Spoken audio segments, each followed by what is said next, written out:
Maman, aujourd'hui Arthur m'a dit qu'il pensait que la Terre était plate. Eh ben, Ératosthène doit se retourner dans sa tombe. C'est qui cet Ératosthène ?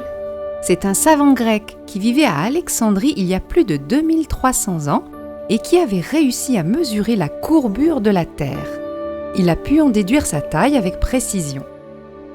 Comment il a fait ? Ce n'est pas si compliqué que ça.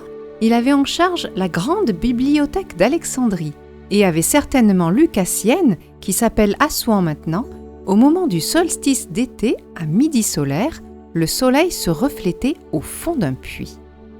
Or, chez lui, à la même date de l'année, le soleil produisait toujours une ombre. Et au mieux, l'angle des rayons du soleil avec la verticale formait un angle de 7,2 degrés. Si la Terre était plate, le soleil, qu'on savait très loin, ne devait pas faire autant de différence de hauteur dans le ciel. Donc, la Terre était courbe et sa circonférence pouvait être déduite en connaissant la distance entre les deux villes, en connaissant la durée de trajet en dromadaire et la vitesse moyenne des dromadaires. Oh, ça me rappelle mes problèmes de maths, ça.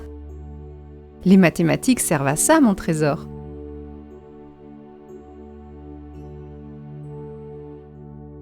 Mais comment a-t-il eu l'idée que la Terre pouvait être ronde ? On ne s'en aperçoit pas dans la vie de tous les jours. Que tu crois ? Il suffisait de se rendre au bord de la mer et de regarder les bateaux au loin. On constatait facilement que quand un bateau était très éloigné, on ne distinguait que son mât et ses voiles, preuve que la courbure de la Terre cachait sa coque.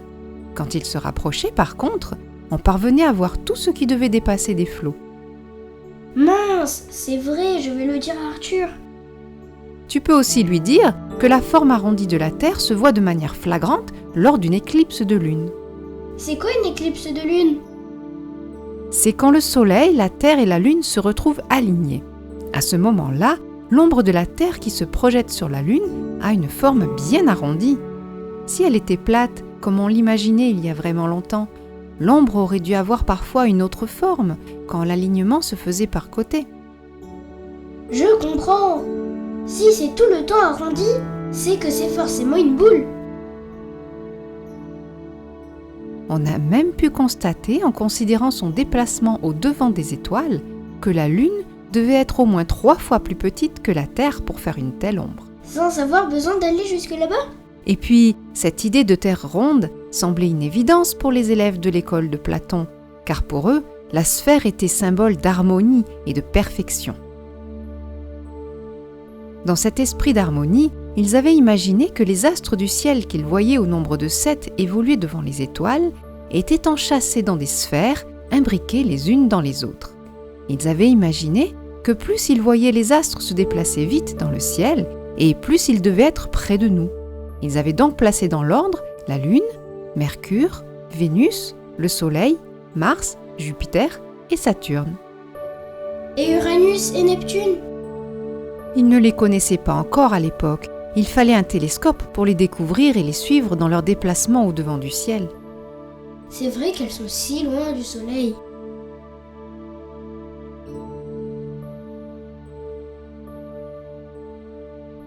Mais c'est quoi ce truc ? Que fait le Soleil entre Vénus et Mars ? C'est pas la Terre qui devrait être là ? Pourquoi ils l'ont mise au centre ? Au début, on pensait que c'était comme ça. On voyait les étoiles, la Lune, le Soleil et les planètes tourner autour de nous dans le ciel. Et donc on a imaginé qu'il en était ainsi et que la Terre était au centre. Ben oui, on ne sent pas qu'on bouge parce qu'on tourne doucement. En fait, tu sais à quelle vitesse on tourne en ce moment même ? À plus de 1000 km/h. Mais alors, pourquoi on ne sent rien ? En fait, notre corps n'est pas capable de ressentir la vitesse, il ne perçoit que les changements dans la vitesse. Imagine que tu sois dans un train qui roule à 300 km/h sur ses rails. Tu peux te lever et aller aux toilettes, tu peux aussi boire un verre d'eau. Tu ne crains pas de prendre toute l'eau en pleine figure, non ? Oui, bien sûr. Par contre, si le train freine ou s'il démarre brutalement, tu le sentirais. Eh bien, pour la Terre, c'est la même chose, sauf que comme elle n'accélère jamais brusquement ni elle ne freine brutalement, on ne sent jamais rien. Et ça vaut mieux pour nous à cette vitesse. On ne sent que les variations de vitesse. Mais sinon, ils n'ont jamais eu l'idée que le Soleil pouvait être au centre ? Certains, oui, comme Philolaos de Crotone, qui a eu l'idée de mettre au centre un feu central qui éclairerait le soleil en renvoyant la lumière sur nous. C'était surtout pour rajouter des sphères et obtenir un nombre de 10. Mais plus tard, quand on a compris que le soleil devait être plus gros que la Terre, Aristote imagina qu'il serait plus logique de le mettre au centre. Mais les esprits à l'époque n'étaient pas encore prêts à l'accepter. Mais ce n'est pas tout. Comme ils voyaient au fil des semaines que les planètes faisaient parfois des retours en arrière sur leur chemin, comme des zigzags ou des loopings, ils ont essayé de créer un modèle pour anticiper leurs mouvements dans le futur. Eudoxe de Cnide proposa de rajouter 2 sphères attachées à chacune des sphères des planètes. C'était ingénieux, mais très compliqué et au final pas très précis. Plus tard, Ptolémée proposa un modèle plus simple, bien que ne marchant pas très bien non plus, avec les planètes qui devaient tourner sur un cercle, attaché à un autre cercle centré sur la Terre. Ah, c'est plus simple quand même. Du coup, ce modèle perdura pendant près de 14 siècles. Il faudra attendre Copernic et son modèle géocentrique pour se rapprocher de la vérité. Ah, voilà, ils ont enfin mis le soleil au centre. Mais comment ce modèle permet-il d'expliquer le mouvement des planètes qui reviennent en arrière ? Ce mouvement, dit de rétrogradation, est dû à la différence entre les vitesses de révolution des planètes autour du Soleil. Mercure, la plus près du Soleil, est la plus rapide et met 3 mois pour en faire le tour. Vénus, en seconde position, met quant à elle 7 mois et demi. Pour la Terre, c'est 1 an. Mars, 2 ans. Jupiter, 12 ans. Et Saturne, 30 ans. Imagine que nous soyons dans cette voiture bleue et que nous doublions cette voiture rouge qui va moins vite que nous. Au moment où nous la doublons, nous avons l'impression de la voir repartir en arrière par rapport au décor. Pourtant, elle ne s'est pas mise à reculer pour de vrai, c'est juste parce que nous la dépassons. Ensuite, si jamais on prend à gauche au prochain carrefour, on verra alors de nouveau la voiture rouge avancer devant le paysage. Eh bien, c'est exactement pareil pour la Terre et Mars. Comme la Terre est plus près du Soleil, elle a une vitesse de révolution plus rapide que Mars.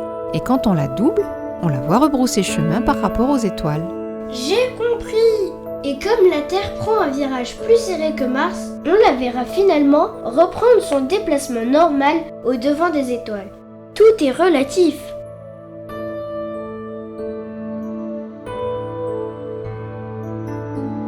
Et c'est Galilée qui prouva que ce modèle était le seul à pouvoir décrire ce qu'il voyait au travers de sa lunette astronomique. Avec une lunette, on peut voir que les planètes tournent autour du Soleil ? C'est pas aussi simple que ça. D'abord, avec sa lunette, Galilée observa Jupiter.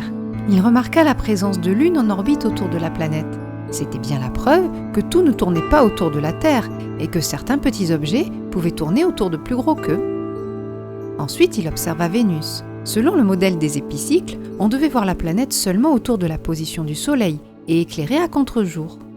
Donc, on n'aurait jamais dû voir de pleine Vénus toute petite car située derrière le Soleil, ni des quartiers de Vénus de taille moyenne car placés à côté du Soleil, mais seulement des croissants de Vénus comme on pouvait en voir aussi, mais démesurément gros car situés entre nous et le Soleil. Du coup, on la voyait tantôt devant, tantôt sur le côté et tantôt derrière le Soleil. C'est qu'elle ne pouvait que tourner autour du Soleil. Élémentaire, ma chère maman. C'est Copernic qui avait raison. Oui, mais son modèle ne marchait pas si bien que ça.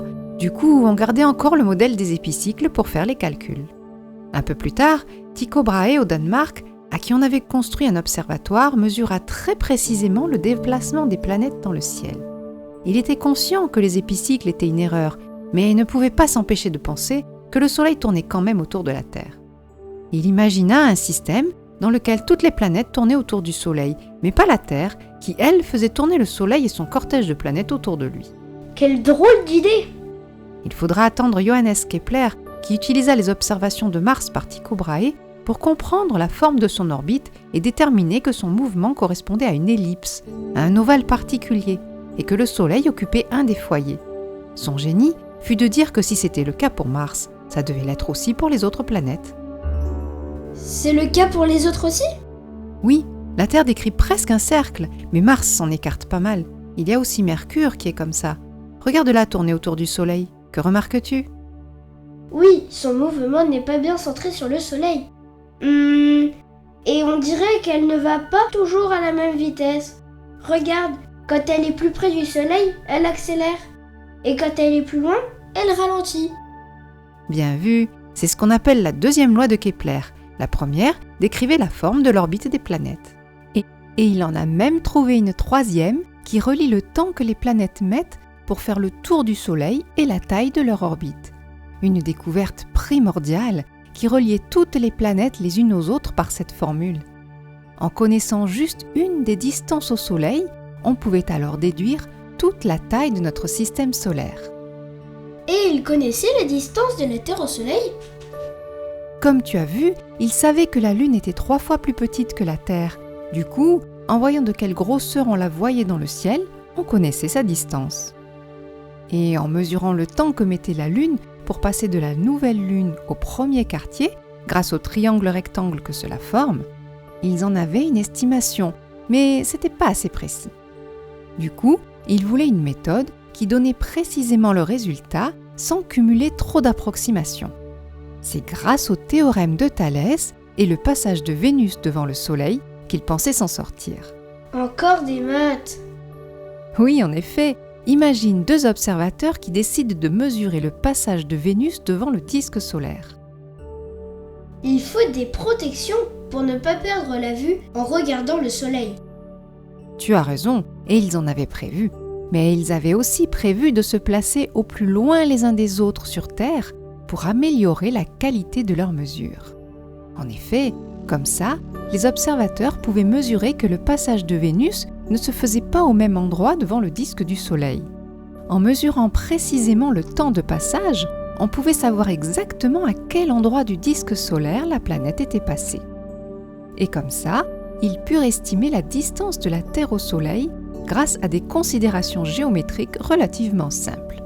Si l'angle était petit, alors Vénus devait être plus près du Soleil. Si l'angle était important, c'est qu'elle était plus près de la Terre. Et ça servait à quoi, à l'époque, de savoir tout ça? Pour voyager dans l'espace?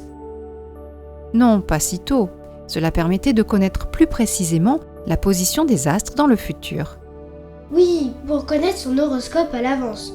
Un peu encore à l'époque, mais aussi pour connaître sa position même perdue en pleine mer, grâce à ces astres brillants dans le ciel, visibles dès la tombée de la nuit, en mesurant leur hauteur sur l'horizon à l'aide d'un sextant. Ah oui, quand même. Mais c'est tout de même étrange que ça tourne comme ça, sans nous tomber sur la tête. Ça, on le sait grâce à Newton, qui s'était posé la question de pourquoi la pomme tombait, mais pas la Lune, alors qu'elle aussi devait être attirée par la Terre. Il a fait comment?